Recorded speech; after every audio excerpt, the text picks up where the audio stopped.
au début de l'année 2024, les BRIC ont officiellement élargi leur membership. Face aux transformations séculaires en cours, cette expansion à grande échelle du mécanisme de coopération des BRIC revêt une importance stratégique majeure. Cet élargissement a essentiellement intégré les principaux pays en développement membres du G20 dans le mécanisme de coopération des BRIC, incitant de nombreux pays en développement à recentrer leur coopération multilatérale du G20 vers les BRIC. De plus, ce mécanisme a accueilli plusieurs puissances régionales ayant une influence internationale, renforçant son attractivité et son poids dans le Sud global. L'Inde, l'un des membres les plus importants des BRIC après la Chine en termes de taille économique, a joué un rôle positif dans le développement initial du mécanisme. Cependant, en raison de changements fondamentaux dans la politique étrangère et intérieure de l'Inde ces dernières années, elle est progressivement devenue un facteur de blocage au sein des BRIC. Cela a exacerbé les divergences internes au mécanisme. Par ailleurs, les tensions bilatérales entre la Chine et l'Inde se reflètent dans la coopération des BRIC, menaçant l'avenir de l'organisation. Pour comprendre ce changement de position de l'Inde envers les BRIC, il est essentiel d'examiner les motivations initiales de sa participation. En avril 2009, les 4 pays des BRIC ont tenu leur premier sommet à Yekaterinbourg, en Russie, lançant leur mécanisme de coopération. Plus tard cette année-là, lors du 3e sommet des leaders du G20 à Pittsburgh, aux États-Unis, le Premier ministre indien Manmohan Singh déclara « Nous sommes enfin à la table principale ». Cette remarque reflétait à la fois les ambitions de puissance de l'Inde et son insatisfaction face au système international dominé par l'Occident, suscitant son soutien à une réforme de ce système injuste.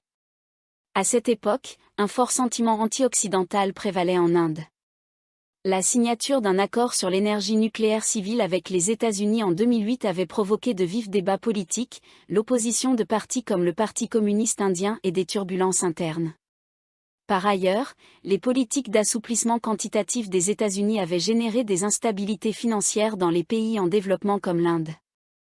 Sur des sujets tels que le changement climatique, les pressions exercées par l'Occident ont renforcé la reconnaissance par les BRIC d'intérêts communs face à l'Occident.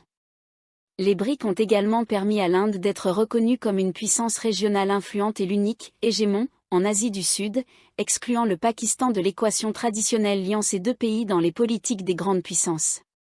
Ce contexte a incité l'Inde à promouvoir activement le mécanisme des BRIC dès sa création, contribuant par exemple à la création de la nouvelle banque de développement en 2014 et au mécanisme de réserve des BRIC en 2016.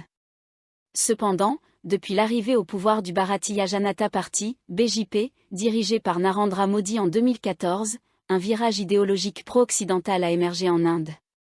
En mai 2019, le ministre des Affaires étrangères, S. Jaishankar, a repositionné l'Inde comme une « puissance sud-occidentale », réduisant son intérêt pour les BRIC et renforçant sa coopération avec le G7, l'OTAN et d'autres plateformes occidentales.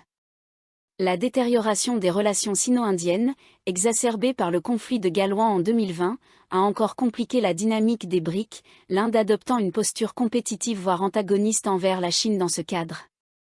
L'opposition de l'Inde à l'expansion des BRIC illustre ces tensions. Elle craint notamment qu'un élargissement ouvre la voie à l'adhésion du Pakistan. En outre, l'Inde perçoit la stratégie chinoise, notamment l'initiative de la ceinture et de la route, comme une tentative de domination régionale, ce qui alimente ses efforts pour équilibrer l'influence chinoise dans les BRIC. Dans ce contexte, l'avenir des BRIC nécessite des ajustements pour réduire l'impact des divergences sino-indiennes. Par exemple, il pourrait être nécessaire d'introduire un mécanisme de prise de décision majoritaire pour limiter les blocages, tout en créant des mécanismes d'entrée et de sortie pour les membres. Malgré les défis posés par l'attitude actuelle de l'Inde, les BRIC doivent continuer à œuvrer pour une réforme du système international, en insistant sur les intérêts collectifs des pays en développement tout en cherchant à minimiser les divisions internes.